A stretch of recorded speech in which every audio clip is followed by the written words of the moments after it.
Hey folks, what's up? Austin here. It has been a while since we've talked about anything face-to-face, especially Germany related, but today I just wanted to talk about 8 of the habits that I brought back from Germany from my year abroad.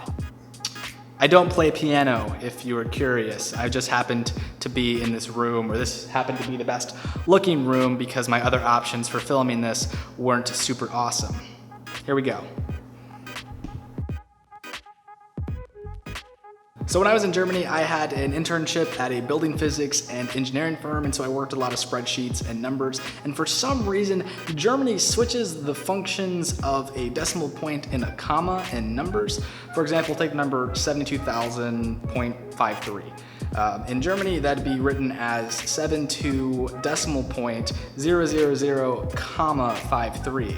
This took forever to get down while I was in Germany, and unfortunately, by the end, I had trained the habit well enough to bring it back. Needless to say, I did lose a few points on some of my calc tests during my first semester of college. When I first got back, I was constantly saying "or" instead of "right" at the end of a declarative statement to turn it into a question. For example, in America, we more commonly say, "You have a dog, right?" While in Germany, it'd likely be said, "Du hast einen Hund, oder?" You have a dog, or? So this one really wasn't that big of a deal. It was just something that kind of sounded odd when I would say it, so I would start noticing that I was saying it more often. To this day, I will still use Doch sometimes if I'm not paying attention. Unfortunately, it's just one of those words that does not have a good English translation, but it totally should. Doch has such an awesome utility in conversational language. It's a real shame that we don't have it here. For example, here's one way that it works. Say you're walking down the street in a brand new pair of red pants, and I come up to you, I stroll over, and I say, "Hey you're not wearing red pants." You would probably look at me dead in the eye and say, "Doch." Essentially, it's a quick and easy way of contradicting a negative statement. Or in other words, it's stating that whatever the opposite of what was just said is in fact true. In our example, I came up to you and I said, "You're not wearing red pants," but you were wearing red pants, obviously. So you said, "Doch," like, obviously I am. Whatever you just said, the opposite of that is true. It's a cool word.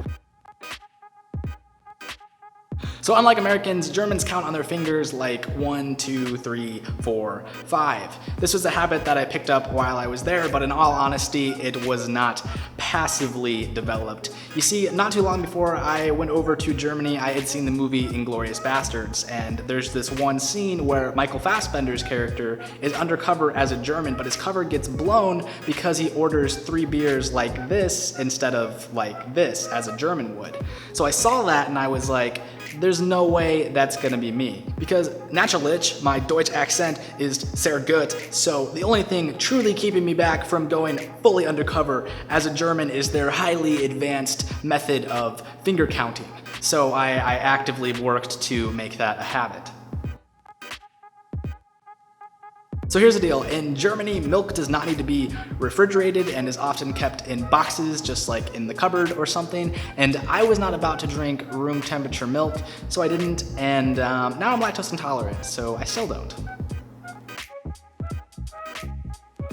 So I'm not quite sure if this is common like throughout all of Germany, but my 2 host families had cucumber and tomato salad all the time, like 3 or 4 times a week. Now, before coming to Germany, I was not a fan of either vegetables, but of course you don't want to be rude, so you power through, and by the end of the year, I couldn't get enough of the stuff. So yeah, I don't know if that's really a habit, but I do like tomatoes and cucumbers now, and I have Germany to thank for that.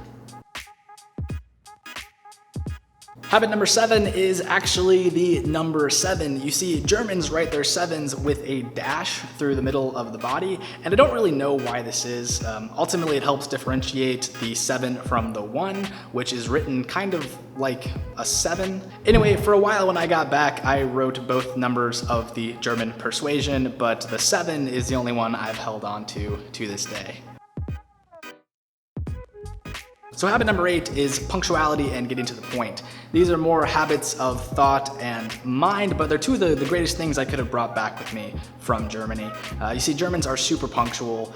Being early is on time. Being on time is essentially being late in Germany. And just kind of like living in a culture that follows this rule just taught me to be on time, all of the time. I show up early for everything now, and while the loss of time can sometimes be kind of annoying, the flip side of that is I'm never going to be late for anything, which is a huge plus. Finally, Germans waste no time getting right to the point.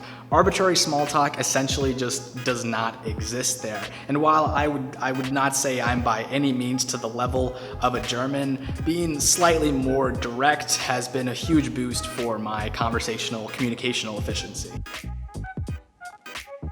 So those were the 8 habits I brought back from my year abroad in Germany. If you liked the video, go ahead and give it a thumbs up. Subscribe if you haven't subscribed already. And if you're curious or you want to see more Germany videos, I essentially have an entire year's worth on my channel. So definitely go check that out. And that's about all I've got for you. So see you guys soon. Bye.